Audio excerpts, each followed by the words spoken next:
सुप्रभात बच्चों, कैसे हैं आप लोग। उम्मीद है आप लोग अपने अपने घरों में सुरक्षित और स्वस्थ होंगे। तो चलिए अब हम आगे बढ़ते हैं।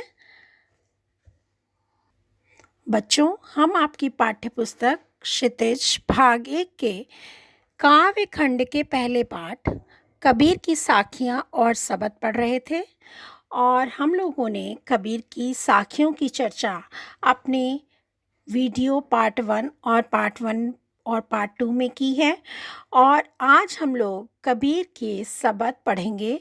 बच्चों, मैंने पहले भी बताया था कि आपकी पाठ्यक्रम में सिर्फ सबद में पहला सबद आपके कोर्स में है, आपके पाठ्यक्रम में है, दूसरा आपके पाठ्यक्रम से हटा दिया गया है।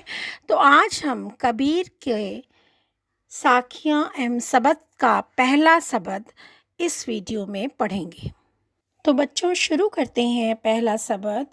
मोको कहाँ ढूंढे बंदे, मैं तो तेरे पास में, ना मैं देवल ना मैं मस्जिद, ना काबे कैलाश में, ना तो कौने क्रिया कर्म में, नहीं योग बैराग में, खोजी हुई तो तुरते मिलियों पल भर की तलाश में। कहे कबीर सुनो भई साधो, सब श्वासों की श्वास में। बच्चों, इस पूरे सबद में बताया गया है कि परमात्मा मंदिर मस्जिद किसी धार्मिक स्थल पर नहीं मिलेंगे हमें, ना ही किसी भारी दिखावा करने से, कर्मकांड करने से वो हमें मिल जाएंगे, क्योंकि परमात्मा तो सृष्टि के कण कण में विद्यमान है। वह तो प्रत्येक मनुष्य के हृदय में बसे हुए हैं। उसे खोजने के लिए हमें कहीं बाहर जाने की आवश्यकता नहीं है। तो मोको कहाँ ढूंढे बंदे, बंदे मीन्स मनुष्य, मैं तो तेरे पास में, मैं तो तेरे पास में हूँ। हे मनुष्य, तू मुझे कहाँ ढूंढ रहा है। इसमें स्वयं निराकार ब्रह्म मनुष्य को संबोधित करते हुए कहते हैं कि हे मनुष्य, यानी ईश्वर ब्रह्म स्वयं कह रहे हैं कि हे मनुष्य, तू मुझे अपने से बाहर कहाँ ढूंढता फिर रहा है, कहाँ भटक रहा है। मैं तो तेरे पास में, मैं तो तेरे नज़दीक ही हूँ, तेरे पास में ही हूँ।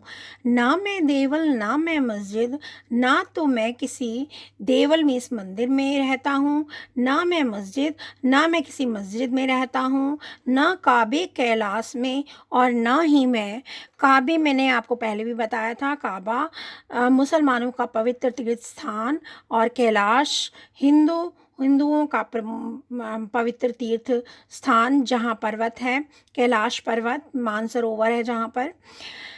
तो ना मैं देवल ना मैं मस्जिद, ना काबे कैलाश में, तो ना मैं मंदिर में रहता हूँ, ना मैं मस्जिद में, ना मुसलमानों के तीर्थ स्थान काबा में निवास करता हूँ, और ना हिंदुओं के कैलाश पर्वत पर निवास करता हूँ। ना तो कौने क्रिया कर्म में, नहीं योग बैराग में, और ना ही क्रिया कर्म का अर्थ होता है बच्चों, अनेक प्रकार की क्रियाएं हम करते हैं, सांसारिक क्रियाएं, आडंबर रचते हैं। हम लोग भगवा वस्त्र पहन लेते हैं, माथे पर बड़ा सा चंदन का टीका लगा लेते हैं, गले में माला पहन लेते हैं। ये सब क्या है? क्रिया कर्म है, ये आडंबर है, दिखावा है। आडंबर मीन्स दिखावा। तो अनेक प्रकार का दिखावा हम करते हैं। ना तो कौने क्रिया कर्म में, ना ही मैं तो किसी प्रकार के क्रिया कर्म में, क्रियाओं को करने से मिलता हूँ, ना किसी कर्मकांड को करने से मिलता हूँ, ना ही योग बैराग में, ना ही मैं बहुत अधिक योग साधना से ही प्राप्त होता हूँ। योग साधना यानी बच्चों, जो योगी होते हैं वो क्या करते हैं? हठ योग करते हैं, कई कई दिन तक बिना सांस लिए जिंदा रह सकते हैं। तो इस प्रकार का जो हठ योग करके ईश्वर को प्राप्त करना चाहते हैं, यानी अपने शरीर पर नियंत्रण कर लेते हैं हठ योग के द्वारा, योग साधना के द्वारा, तो ऐसे लोग भी अनेक प्रकार की क्रियाओं को करके, अनेक प्रकार के योग इत्यादि को करके भी हम ईश्वर को प्राप्त नहीं कर सकते हैं। निराकार ब्रह्म कहते हैं कि हे मनुष्य, इस प्रकार की योग साधना के द्वारा भी तुम मुझे प्राप्त नहीं कर सकते। वैराग्य होता है बच्चों, वैरागी हो जाते हैं लोग, घर बार छोड़ करके संन्यास ले लेते हैं, कंदराओं में चले जाते हैं, गुफाओं में चले जाते हैं, ऊंचे पहाड़ों पर जंगलों में निवास करते हैं, घर गृहस्थी को छोड़ देते हैं, उन्हें बैरागी कहते हैं। तो ना ही मैं बैरागी बनने से अर्थात संसार को छोड़कर सन्यासी बनने से ही तुम्हें मिलूंगा। खोजे हुए तो तुरते मिलियो पल भर की तलाश में। अब कहते हैं, हे मनुष्य, यदि तुम वास्तव में खोजी हो, यदि तुम वास्तव में मुझे प्राप्त करना चाहते हो, तो यदि तुम वास्तव में मेरे भक्त हो, तो मैं तुम्हें तुरंत ही मिल जाऊंगा। कहाँ? पल भर की तलाश में। पल भर मीन्स क्षण भर की, तलाश मीन्स क्षण भर की खोज में ही, अर्थात मैं तो तुम्हारे भीतर ही हूँ। मुझे ढूंढने के लिए तुम्हें अन्यत्र कहीं जाने की आवश्यकता नहीं है, और क्षण भर की तलाश में ही, खोज में तुम्हें मैं मिल जाऊंगा। कहे कबीर सुनो भाई साधु। कबीर दास जी कहते हैं, हे साधु, हे भाई संत, सुनो कि सब श्वासों की श्वास में वह परमात्मा, तो श्वास मिस होता है बच्चों, सांस, श्वासों की श्वास में श्वास मिस होता है सांस, यानी ईश्वर तो, परमात्मा तो हर प्राणी के अंदर विद्यमान है। कैसे विद्यमान है? आत्मा के रूप में विद्यमान है। वह कहीं बाहर ढूंढने से हमें नहीं मिलते। जैसे सांस तुम्हारे भीतर ही रहती है, वैसे ही परमात्मा भी हर मनुष्य के भीतर ही निवास करता है। वही प्राण बन करके मनुष्य के भीतर समाया हुआ है। उसे ढूंढने के लिए कहीं अन्यत्र जाने की आवश्यकता नहीं है। यदि हम अपने मन को खोजें तो हमें ईश्वर तुरंत ही मिल जाएंगे। हमें किसी मंदिर, मस्जिद, काबे, कैलाश में जाने की आवश्यकता नहीं। हमें किसी प्रकार का कर्मकांड करने की आवश्यकता नहीं।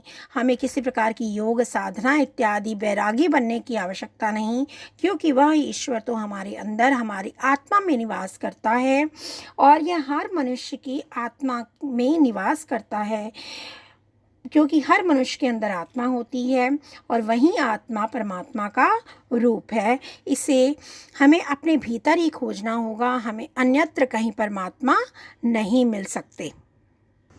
तो यहाँ पर बच्चों, यहाँ पर छंद जो है, पद छंद है, पद छंद है। और तो तेरे मैं मस्जिद, कापे कैलाश, कोने कर्म, क्रिया कर्म में योग बैराग, तो तुरते मिलियो कहे कबीर, श्वासों साधो सब श्वासों की श्वास में, इत्यादि जो शब्द आए हैं यहाँ पर, वहाँ पर अनुप्रास अलंकार है। भाषा बच्चों आपको पता है कि कबीर दास जी की भाषा पंचमेल खिचड़ी और सधुकड़ी भाषा है, और यहाँ पर कबीर दास जी ने सभी प्रकार के ईश्वर को प्राप्त करने के लिए सभी प्रकार के आडंबरों का, बाह्य आडंबरों का विरोध किया है। उन्होंने कहा है कि ईश्वर तो प्रत्येक मनुष्य की आत्मा के रूप में उसी के भीतर विद्यमान है। उसे खोजने के लिए, उसे ढूंढने के लिए कहीं अन्यत्र जाने की आवश्यकता नहीं है। तो बच्चों, उम्मीद है आपको यह शब्द अच्छे से समझ में आ गया होगा। हम अपने अगले पाठों के साथ, अगले पाठों की चर्चा करने के लिए आपसे फिर मिलेंगे। तब तक के लिए बच्चों धन्यवाद। अपने घर में रहें, सुरक्षित रहें, स्वस्थ रहें। धन्यवाद।